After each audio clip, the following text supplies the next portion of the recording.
आज हम बात करेंगे ब्रह्म मुहूर्त और 21 दिवसीय ध्यान विधि के बारे में। ये एक ऐसी ध्यान विधि है जिसका यदि आप मात्र 21 दिनों तक लगातार अभ्यास करते हैं तो आपकी कोई भी मनोवांछित मनोकामना, इच्छा या प्रार्थना पूरी हो जाती है। क्योंकि आपको इस ध्यान विधि का अभ्यास ब्रह्म मुहूर्त में करना है, इसलिए सबसे पहले हम ब्रह्म मुहूर्त के विषय पर विस्तार से चर्चा करेंगे और फिर ध्यान विधि के बारे में बात करेंगे। ब्रह्म मुहूर्त प्रातः काल के उस विशेष 1 घंटा 36 मिनट के समय को कहते हैं जो सुबह 4:24 से लेकर 6 बजे तक रहता है। लेकिन इस विषय में कुछ और भी मान्यताएं हैं। अगर हम प्राचीन ग्रंथों का अध्ययन करें तो उनके अनुसार रात्रि को 4 कालों में विभाजित किया गया है। पहला काल है रुद्र काल। रुद्र काल शाम 6 बजे से लेकर रात्रि 9 बजे तक प्रभावी रहता है। उसके बाद दूसरा काल है राक्षस काल। राक्षस काल रात्रि 9 बजे से लेकर 12 बजे तक प्रभावी रहता है। फिर उसके बाद तीसरा काल है गंधर्व काल। गंधर्व काल रात्रि 12 बजे से लेकर भोर के 3 बजे तक प्रभावी रहता है। और फिर आता है चौथा काल, यानी जिसे अंतिम प्रहर भी कहा जाता है, वह है मनोहर काल। मनोहर काल भोर के 3 बजे से लेकर सुबह 6 बजे तक प्रभावी रहता है। ब्रह्म मुहूर्त के समय की जो मान्यताएं हैं वह मनोहर काल यानी कि 3 से 6 बजे के बीच में ही पड़ती हैं। हालांकि विभिन्न देशों में सूर्योदय के समय में भेद रहता है, अतः कोई एक निश्चित समय ब्रह्म मुहूर्त का हर स्थान के लिए समान नहीं बताया जा सकता। लेकिन यदि आप मनोहर काल के बीच में यानी भोर 3 बजे से लेकर सुबह 6 बजे के बीच में किसी भी समय जल्दी उठते हैं तो ये समय अमृत वेला यानी ब्रह्म मुहूर्त का समय ही माना जाएगा। अगर हम ब्रह्म मुहूर्त का शाब्दिक अर्थ समझने की कोशिश करें तो ब्रह्म का मतलब होता है देव, अर्थात जो ज्ञान के देवता हैं, और मुहूर्त अर्थात समय खंड, यानी एक ऐसा समय जिसमें हम ज्ञान को समझने का प्रयत्न करते हैं। ज्ञान को समझने का जो समय है उसको हम ब्रह्म मुहूर्त कहते हैं। ब्रह्म मुहूर्त की बहुत ही महत्वपूर्ण चर्चाएं हमारे शास्त्रों में की गई हैं। ब्रह्म मुहूर्त में जो ब्रह्मांड है और जो देव शक्तियां हैं वे वातावरण में विचरण करती रहती हैं।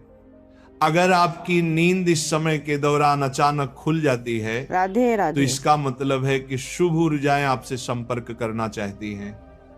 इसलिए जब आप इस समय में उठकर ध्यान जैसी शुभ क्रियाएं करेंगे तो आपको बहुत जल्दी उन ऊर्जाओं से संपर्क स्थापित होना शुरू हो जाएगा। इसी प्रकार सभी धर्मों के जो देवालय हैं, चाहे मंदिर हो, गुरुद्वारे हो या फिर जितने भी पूजा स्थल हो, वे सब ब्रह्म मुहूर्त में ही खोले जाते हैं। क्योंकि यही वह समय है जब सारी नकारात्मक शक्तियां सो जाती हैं और सकारात्मक शक्तियां जागृत होती हैं। इस समय बहने वाली वायु को अमृत वायु कहा जाता है, क्योंकि सारा प्रदूषण और सारी दूषित वायु समाप्त होकर वातावरण में ऑक्सीजन के रूप में व्याप्त रहती है। और रात के समय ओस पड़ने के कारण इस समय वायुमंडल दिन की अपेक्षा काफी शीतल रहता है और मनोहर रहता है। इस समय वातावरण बिल्कुल शांत होता है और इस समय सोकर उठने के कारण हमारी मस्तिष्क की सभी क्रियाएं भी बिल्कुल शांत होती हैं। इसलिए यदि आप इस समय अपनी स्टडी करते हैं, पढ़ाई करते हैं, कोई प्लानिंग करते हैं या इंटर एस्पेक्ट करते हैं या ध्यान करते हैं तो उसमें आपको बहुत लाभ मिलता है। आपने वो कहावत तो सुनी ही होगी कि जल्दी सोना और जल्दी उठना सफलता की प्रथम सीढ़ी है। इसलिए यदि आप भी सफल होना चाहते हैं तो ब्रह्म मुहूर्त में उठना शुरू करें, इससे आपको बहुत सफलता मिलेगी। एक्चुअली प्राचीन काल में इलेक्ट्रिसिटी नहीं होती थी, इसलिए लाइट नहीं रहने पर लोग सूर्यास्त के बाद सो जाते थे। और सूर्योदय से पूर्व यानी ब्रह्म मुहूर्त में ही उठ जाया करते थे। ये प्रकृति के साथ चलने की उनकी एक पद्धति थी। अतः जो भी व्यक्ति प्रकृति के साथ संतुलन बनाकर चलता है वह हमेशा स्वस्थ ही रहता है। और यह भी देखा गया है कि जो लोग प्रातःकाल जल्दी उठते हैं वे बिल्कुल स्वस्थ रहते हैं, और अक्सर वे लोग जो नाइट शिफ्ट में काम करते हैं उनको स्वास्थ्य संबंधी समस्याएं आने लगती हैं। कहने का तात्पर्य यह है कि अगर आप प्रकृति के साथ मेल झोल बनाकर चलते हैं तभी हम स्वस्थ रहते हैं। लेकिन अगर हम प्रकृति के खिलाफ चलना शुरू हो जाएं तो हमें शारीरिक रूप और मानसिक रूप से समस्याएं आनी शुरू हो जाती हैं। भक्तों, अब तक आप समझ चुके होंगे कि ब्रह्म मुहूर्त क्या है और इसका महत्व क्या है। अब हम बात करते हैं 21 दिवसीय ध्यान विधि के बारे में। सबको मालूम है कि प्रातः काल का समय ध्यान के लिए सर्वश्रेष्ठ समय होता है। राधे इसलिए राधे। आज हम एक ऐसी ध्यान विधि की बात करेंगे जो विशेषकर ब्रह्म मुहूर्त में ही की जाती है। यदि आप इस विधि को निरंतर 21 दिनों तक केवल 10 मिनट की अवधि तक हर रोज इसका अभ्यास करते हैं तो इन 21 दिनों के भीतर ही आपको इस विधि का रिजल्ट मिलने लग जाएगा। ये विधि विशेष रूप से आपकी कोई इच्छा, कोई मनोकामना अथवा आपकी कोई प्रार्थना जिसको आप पूरा करना चाहते हैं उसके लिए है। इससे पहले कि हम इस विधि पर पूरी बात करें, थोड़ी सावधानी रखनी जरूरी है। जैसे कि ऐसे लोग जिनको हृदय से संबंधित कोई कष्ट है, हृदय से संबंधित कोई बीमारी है, या जिनको रक्तचाप की समस्या, ब्लड प्रेशर की समस्या रहती है, वह इस विधि का अभ्यास ना करें, क्योंकि इस विधि के अंदर हमें सांस को रोककर रखना पड़ता है। यही कारण है कि हृदय रोगी और रक्तचाप के मरीज इस विधि को बिल्कुल ना करें। अब कैसे इसको करना है चलिए जानते हैं। ये एक बहुत ही चमत्कारिक विधि है और बहुत जल्दी अपना रिजल्ट देती है। इसका कारण है कि इस विधि में हम अपना ध्यान अपने आज्ञा चक्र पर स्थित रखते हैं, और आज्ञा चक्र हमारा एक ऐसा चक्र है जो हमारे संकल्प का स्थान है और हमारी विजुअलाइजेशन का स्थान है और हमारी क्रिएटिविटी का स्थान है। अगर हम इस चक्र पर केंद्रित होकर कोई प्रार्थना करते हैं, कोई संकल्प को दोहराते हैं, तो वह संकल्प या प्रार्थना बहुत जल्द पूरी हो जाती है, क्योंकि इस चक्र का कार्यक्षेत्र ही यही है। इसे हम संकल्प चक्र भी बोलते हैं, क्योंकि इस चक्र पर ध्यान लगाने से हमारे संकल्प पूरे होते हैं। जैसे कि अगर हम कोई आज्ञा करें तो वो आज्ञा पूरी हो जाती है, वैसे ही सबसे पहले आप अपनी कोई एक मनोकामना लें। जैसे कोई भी ऐसी इच्छा है जो आप पूरा करना चाहते हैं, उसको अच्छी तरह डिसाइड कर लें कि मेरी ये इच्छा है, मेरी ये मनोकामना है, ये पूरी होनी चाहिए, क्योंकि आपको 21 दिनों तक केवल उसी इच्छा की पूर्ति के लिए ही इस ध्यान विधि का अभ्यास करना है। इसीलिए सबसे पहले आप अपनी एक इच्छा डिसाइड कर लें, फिर अपना ध्यान शुरू करें। सबसे पहले अर्ली मॉर्निंग यानी ब्रह्म मुहूर्त के समय आप उठेंगे, और उठने के बाद फ्रेश होकर नहा धो लें तो अच्छी बात है, नहीं तो सिर्फ अगर मुंह हाथ भी अच्छी तरह से धो लेंगे तो भी चलेगा। और फिर उसके बाद आप अपने घर के मंदिर में, पूजा स्थल में या अपने ध्यान कक्ष में ध्यानस्थ होकर बैठ जाएं। ध्यान रखें कि वो जगह ऐसी हो जहां से बाहर की प्राणवायु भी आपके कमरे के भीतर प्रवेश करती हो, क्योंकि इस विधि को हम प्रातःकाल ब्रह्म मुहूर्त में करते हैं। अतः इस समय आपको शुद्ध प्राणवायु की जरूरत रहेगी, तो ऐसे स्थल पर बैठना है जहां पर खुली हवा आपको अपने रूम में आती रहे। और जब आप ध्यानस्थ होकर बैठें तो कमर सीधी करके और गर्दन सीधी करके दोनों हाथों को घुटनों पर रखकर बैठ जाएं। इसके बाद मुट्ठी बंद कर लें और पहले 2-3 मिनट अपने मन को शांत करें और शरीर को स्थिर करें। जब आपका मन शांत हो जाए, शरीर स्थिर हो जाए तथा श्वास सामान्य हो जाए, फिर आपको अपना ध्यान अपनी आज्ञा चक्र पर लेकर जाना है। आज्ञा चक्र यानी कि दोनों भौहों के बीच में जहां पर हम तिलक लगाते हैं या स्त्रियां बिंदी लगाती हैं, उस स्थान पर आप अपने अवधारणा को, अपनी अटेंशन को लेकर आएंगे और वहीं पर पूरा समय आप अपना ध्यान बनाकर रखेंगे। अब आपको इसी जगह पर लगातार अपने मानसिक नेत्रों से इस स्थान को महसूस करते रहना है। जब आप अपने मानसिक नेत्रों से इस स्थान को महसूस करते रहेंगे तो अपना ध्यान यहां पर बनाए रखेंगे।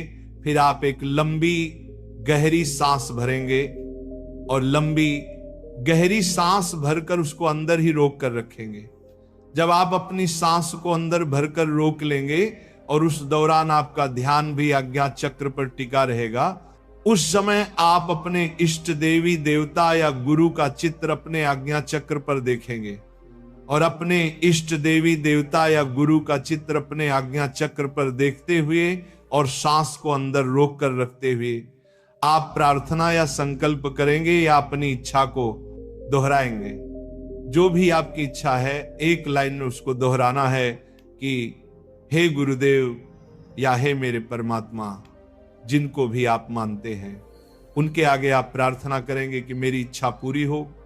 और तब तक आप उस इच्छा को दोहराते रहेंगे जब तक आपके अंदर उस सांस को अंदर रोक कर रखने की क्षमता है। वो सांस आप 10 सेकंड भी रोक सकते हैं, 20 सेकंड भी रोक सकते हैं या फिर 30 सेकंड भी रोक सकते हैं। जितना हो सके मैक्सिमम टाइम तक बिना कष्ट के आप अपनी सांस को अंदर रोक सकते हैं। इसके बाद ध्यान आज्ञा चक्र पर बनाए रखेंगे और अपने मन की आंखों से अपने इष्ट देवी देवता या गुरु का स्मरण करते रहेंगे और बार बार अपनी इच्छा को रिपीट करते रहेंगे तब तक जब तक कि आपकी सांस अंदर रुकी हुई है। जब आपको लगे कि इससे ज्यादा आप अपनी सांस को अंदर नहीं रोक सकते तो फिर धीरे से मुंह से सांस को बाहर निकाल देंगे। याद रखें कि आपको अपनी सांसों को नाक से भरना है और बाहर मुख से निकालना है। इस तरह एक चक्र हुआ। फिर आप 15 या 20 सेकंड तक थोड़ा सा रेस्ट करेंगे और सामान्य स्थिति में बैठे रहेंगे। रेस्ट के बाद तुरंत दूसरा चक्र शुरू करना है, यानी कि फिर से एक लंबी गहरी सांस भरना है, सांस को अंदर ही रखना है। फिर अपने ध्यान को आज्ञा चक्र पर टिकाना है। इसके बाद अपने मन में इष्ट देवी देवता अथवा अपने गुरु का चित्र निहारना है और इन सभी चीजों के साथ दोबारा अपनी प्रार्थना को फिर से रिपीट करना है। अपने संकल्प को, अपनी इच्छा को फिर से दोहराएंगे और तब तक दोहराते रहेंगे जब तक आपकी सांस अंदर रुकी रहेगी। और जब आपको लगे कि इससे ज्यादा आप सांस को नहीं रोक सकते तो सांस को मुंह से बाहर निकाल दें और फिर कुछ सेकंड तक रेस्ट करें। इस तरह ये 2 चक्र हुआ। ऐसे आपको लगातार बीच बीच में रुक रुक कर कुछ सेकंड रेस्ट करते करते अपनी इच्छा को बार बार दोहराते जाना है और लगभग 10 मिनट तक आपको ऐसा करना है। 21 दिनों तक हर रोज करना है, क्योंकि यह एक पूरी विधि है। इसीलिए आपको 21 दिनों तक सच्चे मन से इसे पूरा करना ही करना है, तभी आपकी सारी इच्छाएं पूरी हो सकती है। अगर आपने बीच में मिस कर दिया या छोड़ दिया तो आपकी मनोकामनाएं पूरी होने की संभावना कम है। आखिरकार ऐसा क्यों होता है और इस विधि की साइंस क्या है? पहली बात, हमारा आज्ञा चक्र, जैसे मैंने आपको पहले भी बताया है, यह हमारा संकल्प का स्थान है, यह हमारे विजुअलाइजेशन का स्थान है, यह हमारा आज्ञा का स्थान है, तभी इसका नाम आज्ञा चक्र पड़ा है। इसलिए जब हम इस स्थान पर आकर कोई आज्ञा करते हैं, कोई प्रार्थना करते हैं या फिर कोई संकल्प करते हैं तो वह आज्ञा, वह संकल्प, वह प्रार्थना पूर्ण हो जाती है। हम जो भी आज्ञा चक्र पर केंद्रित होकर कोई ऐसी चीज की डिमांड करते हैं तो वह डिमांड पूरी हो जाती है, क्योंकि यह इच्छा पूर्ति का स्थान है। और दूसरी बात, जब हम इस प्रकार से सांस को अंदर रोकते हैं तो क्या होता है, इससे हमारी पूरी बॉडी में एक इमरजेंसी की सिचुएशन आ जाती है। जब हम इतनी देर तक सांस को रोकते हैं तो क्या होता है, हमारा दिमाग रुक जाता है, हमारे विचार रुक जाते हैं। ऐसा क्यों होता है? ऐसा इसलिए होता है क्योंकि अब आपके पास लग्जरी नहीं है आराम से विचार करने की। अब एक आपातकालीन स्थिति है, राधे राधे। ऐसी स्थिति में आप विचार नहीं कर पाएंगे। इसलिए जब आप अपना सारा ध्यान अगर किसी एक चीज को चुनकर लगाएंगे तो उसी स्थान पर आपका ध्यान लगा रहेगा, यानी कि आपका मन पहले से ज्यादा एकाग्र हो जाएगा। तो जब आप सांस को भरकर रोकते हैं तो ये दूसरी महत्वपूर्ण चीज है। और तीसरी बात यह है कि जब आप इस प्रकार एकाग्र हो जाते हैं और बार बार अपनी मनोकामना को रिपीट करते हैं तो क्या होता है, इससे धीरे धीरे आपकी वह इच्छा आपके चेतन मन से अवचेतन मन में चली जाती है।